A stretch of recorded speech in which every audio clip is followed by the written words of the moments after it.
जीते जी दुकान तेरे नाम नहीं होगी बेटा। एक बेटे के माँ बाप ही सुखी हैं, दो बेटे तो होने ही नहीं चाहिए।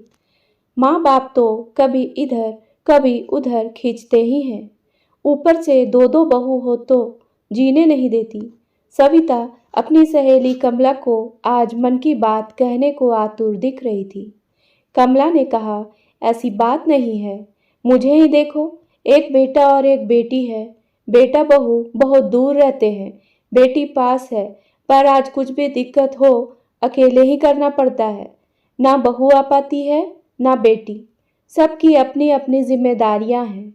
वह तो मैं भी समझती हूँ, हमारे यहाँ तो रोज मैं सबके ताने ही सुनती हूँ। अब कल मेरे मुंह से छोटी बहू के खाने की तारीफ निकल गई तो बड़ी ने ताने मार कहा, वहीं जाकर क्यों नहीं रहती। छोटी को बड़ी की कोई बात कहो तो वह चिढ़कर कहती है, माँ आप जहाँ रहो वहीं के होकर रहो तो अच्छा हो। भाभी जी तो पूरी स्वार्थी हैं, आप पता नहीं कब समझेंगी। अब तुम ही बताओ, मैं बात भी ना करूं, फिर तो मुंह में टेप ही लगाकर बैठूं। कमला ने समझाया, देख सविता, जहाँ बर्तन हो तो खन के बिना नहीं रहते। तेरे बेटे सही है तो फिर क्या चिंता।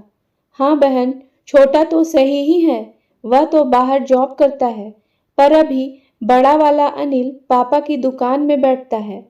छोटे ने तो पढ़ाई ज्यादा की तो वो नौकरी करता है, बड़ा दुकान में बैठता है। अब बड़ा दुकान अपने नाम करने की बात करता है। काम तो देखो वही ज्यादा देखता है, पर दुकान को इनके नाम कैसे करें।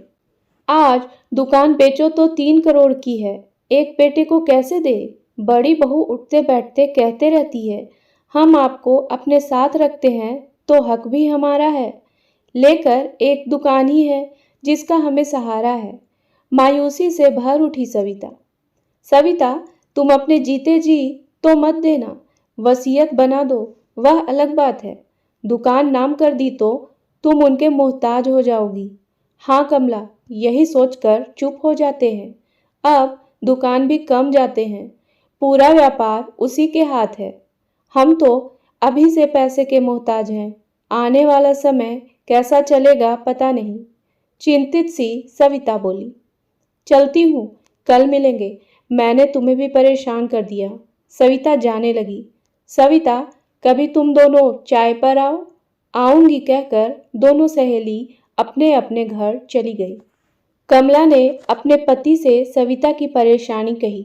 कमला के पति स्वावलंबी और थोड़े दबंग हैं। सविता और उसके पति को डरने की क्या जरूरत है, उनकी दुकान है, वह जो भी करे। बना बनाया व्यवसाय दे दिया, उसे और क्या चाहिए। उनकी दुकान का भाड़ा ही आज 1 लाख के ऊपर है। भाड़ा मांगे, एक दिन में जनाब को दिन में तारे दिखेंगे। कुछ दिन बाद कमला ने सविता और उसके पति को बुलाया और कमला के पति ने उन्हें सुझाव दिया कि वह ऐसा करे। बड़े ने दुकान के कागज बनवा लिए। उसने पापा की चुप्पी को शायद हाँ समझ लिया था। पापा, आप साइन कर दीजिए और चिंता मुक्त हो जाइए, मैं हूं ना, आपको मैं संभाल लूंगा। बहू बोली, हाँ मम्मी, आपको तो अब भजन करना चाहिए। बेटा, दुकान तो मेरी है, मैंने दुकान के 2 हिस्से अभी करने ही नहीं है ना। अभी तेरी माँ और मैं मरने जा रहे हैं। एक काम कर, तू या तो दुकान खाली कर या दुकान का भाड़ा हमें दे।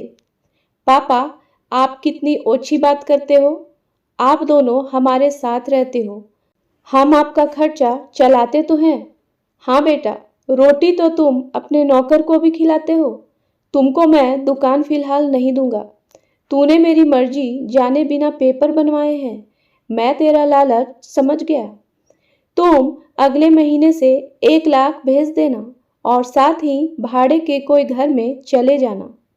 अब बस बहुत हो गया। सविता चुप बैठी थी। माँ, आप पापा को समझाओ, ऐसा कोई माँ बाप करते हैं क्या। बेटा, हम भी नहीं चाहते तुम्हारे साथ ऐसा करें। तुम अपने भाई का, माँ का, पिता का हक मारने की चेष्टा करोगे तो यही होगा। बड़े को समझ आ गया, अब मेरी नहीं चलेगी। माफ़ी मांग बोला, पापा घर से मत निकालो, अब मैं आपको हर महीने रुपए दे दूंगा। मैं भी वसीयत ही बनाऊंगा, तुम्हें तुम्हारा हिस्सा हमारे मरने पर ही मिलेगा। अब घर में इज्जत करने लगी बड़ी। छोटी के पास भी माँ जाती तो आराम से इज्जत की रोटी खाती। उम्मीद है दोस्तों कहानी पसंद आई होगी, तो मेरे वीडियो को लाइक करें और मेरे चैनल को सब्सक्राइब करना ना भूलें। धन्यवाद।